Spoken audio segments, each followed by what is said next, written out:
un petit extrait, en fait, de l'événement du Cercle Sacré que j'ai donné le 14 février passé, euh, où on était des centaines de personnes réunies et qui ont vu en rediffusion, où j'ai aussi ouvert une porte que je ne parle pas souvent, en fait, l'univers de la matrice et comment est-ce que c'est important d'être conscient de cette matrice pour pouvoir se motiver et avoir envie de s'en sortir.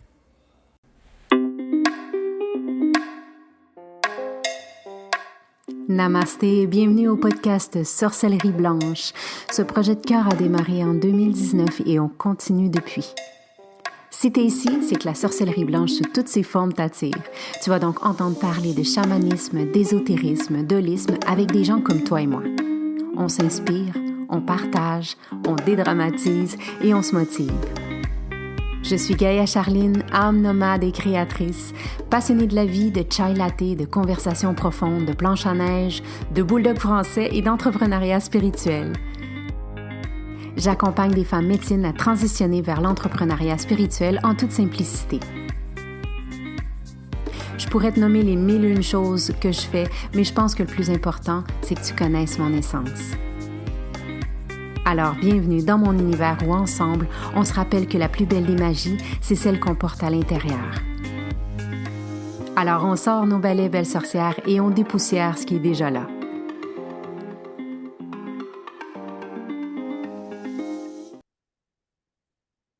Je me sens dans l'obligation vraiment de vous partager quelque chose que je vis vraiment et qui, sans quoi, ne permet pas de passer à l'autre étape de soi. J'ai envie de te parler de la matrice. Puis, la matrice, c'est un peu les barreaux de la prison qu'on ne voit pas toujours. Et ce soir, j'ai envie de t'en parler, mais d'une manière très, très simple. Donc, juste d'entrer avec moi, on va passer par certaines salles ensemble. Et je t'invite dans la première salle ce soir. Puis fais juste te l'imaginer avec moi. OK, on va faire un petit voyage comme ça en passant. Donc, dans la première salle, je t'invite à entrer. Il y a plein de monde. C'est hyper bruyant. OK? Et dans cette salle-là, il y a plein de gens qui sont à l'aise avec le système, en fait, qui voient la réalité comme quelque chose de normal, en fait. Le mot est là. C'est des gens qui ne vont pas remettre beaucoup de choses en question, qui n'ont aucun problème à travailler 8-10 heures par jour ou plus, hein, parce qu'ils ont le devoir de travailler pour vivre. Donc, ils vivent pour travailler. Euh, Plusieurs qui ont des enfants, les mamans vont laisser leurs enfants avec d'autres mamans pour qu'elles puissent s'occuper de leurs enfants pendant qu'elles vont aller au travail parce qu'elles doivent absolument aller travailler pour vivre dans la société. Donc, dans cette salle-là, il y a plein de gens qui parlent fort, qui va vite. Personne n'a conscience du champ aurique. Donc, on mange la malbouffe, de la bouffe rapide, on fait des excès, on ne porte pas attention à notre peau, au son, aux sens qui sont stimulés constamment. Dans cette salle, on ignore la loi du karma, on ignore la loi de l'énergie, on n'a pas de respect pour les animaux, la nature, on s'en fout. On n'a même pas le temps de penser à ça de toute façon. On croit que le gouvernement du pays veille à notre bien-être et on écoute les nouvelles religieusement et en boucle. Est-ce que vous connaissez cette salle-là? Vous êtes déjà passé par là? Hein? On y passe très souvent. Vous pouvez lever la main ceux qui passent par là. Je t'invite maintenant, on va aller dans la deuxième salle. Donc, on entre dans la deuxième salle et dans cette salle-là, il n'y a pas encore beaucoup de changements apparents, mais commencent à surgir certaines incommodités chez les gens dans le fonctionnement de la société. Les gens ne remettent pas encore en question la réalité, mais on sent que les gens ne sont pas vraiment heureux dans cette salle-ci. Encore beaucoup, beaucoup de monde, mais on sent qu'il y a comme une tension un peu là. On sent que quelque chose ne va pas. On commence à voir qu'il y a des gens qui doutent de la plupart des croyances qui ont été imposées, transmises par leurs parents, la société. On commence à voir des gens qui commencent à voir des choses. Ils se disent, ben non, je suis fou. Tu sais, vois 1, 2, 2, 2, 3, 3, 3. Pourquoi je vois toujours ces chiffres-là? Commence à se poser des questions. Et là, on va continuer, chers amis, dans la salle numéro 3. On continue à avancer dans la salle numéro 3. Et là, on entre. Il y a un peu moins de monde que les deux premières salles. Et là, on voit une foulée de gens qui commencent à se remettre en question. Et dans cette salle-là, je te dirais, c'est la salle des non-retours. Il n'y a pas de retour. Là. Parce que ces gens-là, ils ont commencé à remettre en question toutes les croyances, ils ont remis en question le système social, même la science. Ces gens-là se rendent compte que beaucoup de choses dites normales ne le sont pas nécessairement. Commencent à se poser des questions par rapport aux faits historiques. Sentent même qu'on sème parfois le chaos dans la société pour que l'esprit soit occupé et pas de clarté mentale. Que ce soit un peu flou. Puis, dans cette salle-là, on voit des gens qui commencent à voir que la médecine traditionnelle veut pratiquement nous voir malades, que les avocats veulent nous voir avec des problèmes et que les politiciens veulent qu'on soit ignorants. Dans cette salle-là, les gens sentent que tout est une grosse business. Puis on essaie d'aller partager ces préoccupations-là, mais les autres, c'est comme, non, parle-moi-en pas. Puis tout le monde se sent un peu bizarre puis inconfortable. Pourquoi? Parce qu'on ne nous a pas appris à nommer ce qu'on sent. Donc, il y a beaucoup de résistance. Et dans cette salle-là, les gens ont tendance à s'isoler, donc se parlent un peu moins. Est-ce qu'il y en a qui connaissent cette salle-là? On va entrer dans la salle numéro 4. Dans la salle numéro 4, là, il y a moins de monde encore. Plus on va y aller, moins il y a de monde. Ça s'effriche un peu. Dans la salle numéro 4, les gens se sont rendus compte qu'ils se sont fait manipuler d'une certaine manière. Ils commencent à se poser des questions. Ils arrêtent de banaliser un peu. Ils commencent à s'intéresser à la philosophie, à l'histoire humaine, à la spiritualité, à la nature, au développement personnel. C'est souvent le développement personnel qui va amener justement une entrée dans la matière pour le développement spirituel. Ces gens-là commencent à se dire, ben voyons, les débuts de l'humanité, j'ai l'impression qu'il y a eu une manipulation d'informations quelque part. Ça se peut pas que ce soit comme ça. Il y a des choses qui ne fonctionnent pas. Dans cette salle-là, les gens sentent que les guerres, les systèmes d'éducation, la médecine, tout le reste sont un petit peu orchestrés puis manipulés par des organisations qui sont un peu dans l'ombre. Ils sentent que l'histoire n'est pas vraiment comme celle qu'on entend. Ils sentent que la musique, la télé, la radio a des fréquences sonores pour un peu nous amener à perdre le focus. Vous voyez? C'est genre TikTok, ça bouge beaucoup, ça va vite, on n'est jamais, jamais, jamais là. Dans cette salle-là, on commence à sentir de la colère et de l'impuissance. Il y en a qui ont déjà passé par la salle 4 ou parfois qui retournent dans la salle 4. Moi, des fois, j'y retourne. Dans mes moments, des fois, je retourne là, je suis comme « Ah non! » Puis là, on ressort. Oui. Après, il y a la salle 5. Et dans la salle 5, il y a encore moins de monde. Et les gens qui sont là, ils sont conscients d'eux-mêmes. Les gens ont pris conscience qu'il existe d'autres perspectives et commencent à assumer la responsabilité qui se passe à l'intérieur. Dans cette salle-là, les gens se rendent compte qu'ils sont responsables de ce qui se passe, autant le positif que le négatif dans leur vie. Ils reprennent un peu, comme je disais, conductrice de la voiture. Ils sont responsables. Où est-ce que je m'en vais? C'est quoi ma destination? Par où je vais passer? Est-ce que je vais faire des stops? Est-ce que je vais changer de direction? Est-ce que je vais oser changer aussi ma direction? Si je pensais que je devais aller là ou que je voulais aller là, puis finalement, j'ai 45 ans, puis ça ne marche plus. Est-ce que je vais oser aller dans l'autre route? Les gens dans la salle numéro 5 commencent à trouver, à voir, à ressentir un Dieu. Je te parle de Dieu, mais ça peut être l'univers, l'amour, on s'en fout du mot, d'accord? Ce soir, les vibrations, c'est la même. Ressentir un Dieu à l'intérieur. On n'a pas besoin d'aller chercher ce Dieu-là dans les temples ou dans les églises ou tout ça parce qu'ils ont compris que je suis. Ils arrêtent de blâmer le système, la matrice ou les autres. Ils commencent à travailler sur leur monde intérieur.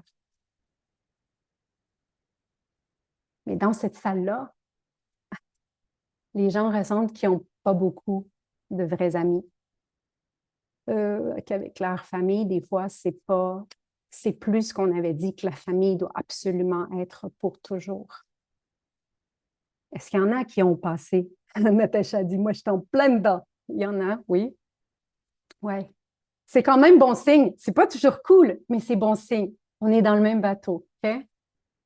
Après, il y a la salle 6, où là, on accumule des informations hyper importantes. La foule qui est là, il y a encore moins de monde, a étudié le pouvoir de la pensée, commence à s'ouvrir justement à comment manifester les désirs, a compris que l'argent, c'est une énergie, donc à prendre des codes pour l'attirer. Ça ne veut pas dire que ça fonctionne pour tout le monde et à temps plein. Encore une fois, rappelez-vous, c'est un travail à tous les jours. C'est la même chose pour la santé, pour l'amour. Les gens qui sont dans cette salle-là comprennent que dans l'univers, tout est vibration. Donc, pour manifester des choses ou des situations, il faut vibrer à la même fréquence, qu'on est des êtres de vibration, d'énergie, de fréquence. Les gens dans cette salle-là ont compris que on est des êtres spirituels qui vivent dans un corps terrestre. Est-ce qu'il y en a qui connaissent cette salle-là? Et finalement, il y a la salle 7. Là, je pense qu'il y en a à peu près 3 personnes. Non, non, je blague. 3 personnes. Il n'y a pas beaucoup de monde. Ça parle moins fort. Il y a beaucoup plus de silence. Puis ces silences, c'est le néant. Tu sais? Il y a un silence qui est peut-être des fois inconfortable. On est plusieurs à l'avoir vécu dans la dernière année. La foule qui est là, ou les gens qui sont là, apprécient l'expérience de la vie. A compris que l'autre, c'est une part de soi. Donc, si l'autre me dérange, ou si je juge une partie de l'autre, c'est qu'il y a quelque chose à l'intérieur de moi, soit que j'accepte pas ou que je veux pas voir. Les gens qui sont là, dans cette salle, remercient d'exister puis de vivre des expériences dans cette réalité-là, même si c'est pas facile. Ces gens-là, dans cette salle-là, comprennent que l'amour n'est pas ce qu'on nous a enseigné nécessairement, qu'il faut absolument aimer pour être aimé. Il ne faut pas attendre d'être aimé pour aimer. Ils ont appris à aimer le plus possible inconditionnellement les gens, les situations, les choses qui nous arrivent. Ils sont conscients que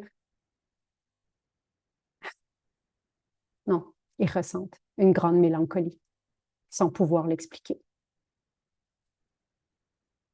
Est-ce qu'il y en a qui connaissent cette salle-là un peu? Je pense que la danse de la vie, c'est celle où on entre dans chacune des salles et où des fois la salle 7 devient un peu too much et trop difficile, trop lourde. C'est dur d'aimer inconditionnellement. C'est dur d'aimer les situations. C'est dur de vouloir comprendre tout. Donc, je vais revenir peut-être dans la salle 6 ou dans la salle 5 et dans la salle 4. Moi, je vous jure que des fois, je reviens dans la 1. J'ai dit que c'était un point de non-retour, mais moi, je suis allée la semaine passée. Je fais non, non, non, je ne veux plus rien savoir. Et je suis allée voir quelque chose sur les réseaux sociaux, là, vraiment, tu sais, qui m'a fait complètement mettre mon cerveau à off. Et ça fait du bien aussi. Et c'est ça qu'il faut oser accepter, qu'on ne peut pas toujours être dans une... Ça, c'est mon mari qui me l'a fait voir. On n'est pas toujours dans une avancée, en fait.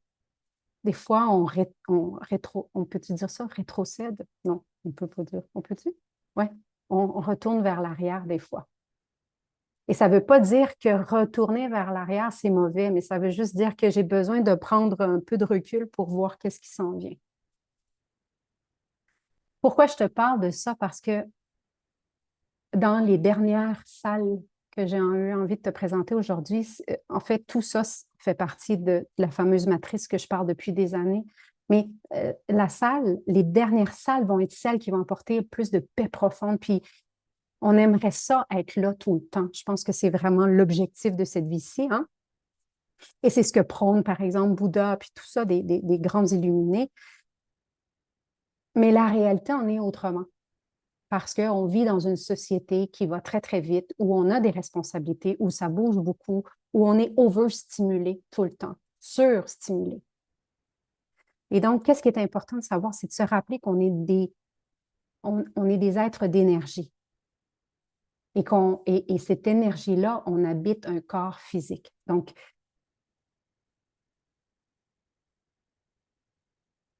pour se libérer de cette matrice-là, la solution que j'ai trouvée, c'est celle de revenir dans mon cœur, celle que je vous ai dit tout à l'heure, de revenir ici.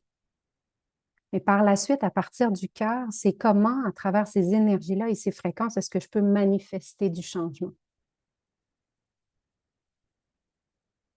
Puis ça dépend de nous libérer de cette matrice-là. Parce que ça dépend de ce que je vais me nourrir, ce que je vais aller écouter, les gens qui vont m'entourer, le travail que je vais choisir aussi. On a toujours le choix. Est-ce qu'il y en a qui sont prêts ce soir à se sortir peu à peu de la matrice, en tout cas, de faire les premiers pas?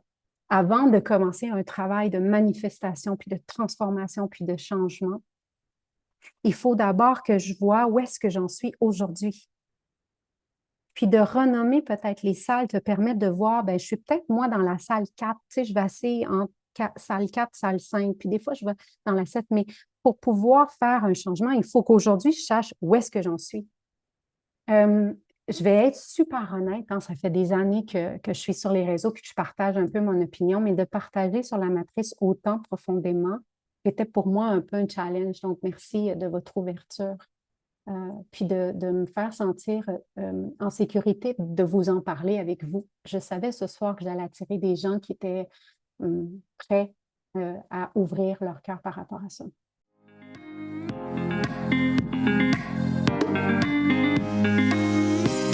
Si le sujet de la spiritualité t'inspire vraiment et que tu as un côté sorcière aussi, joins-toi à la tribu Gaïa sur les réseaux sociaux. Sur Facebook, la page Gaïa, @Gaïa Total, et le groupe fermé sur Facebook Entrepreneur en devenir, ou sur Instagram, je suis Gaïa Total. Visite mon site web www.gaiatotal.ca pour en savoir encore plus. Au plaisir de te croiser. Waheguru, belle âme.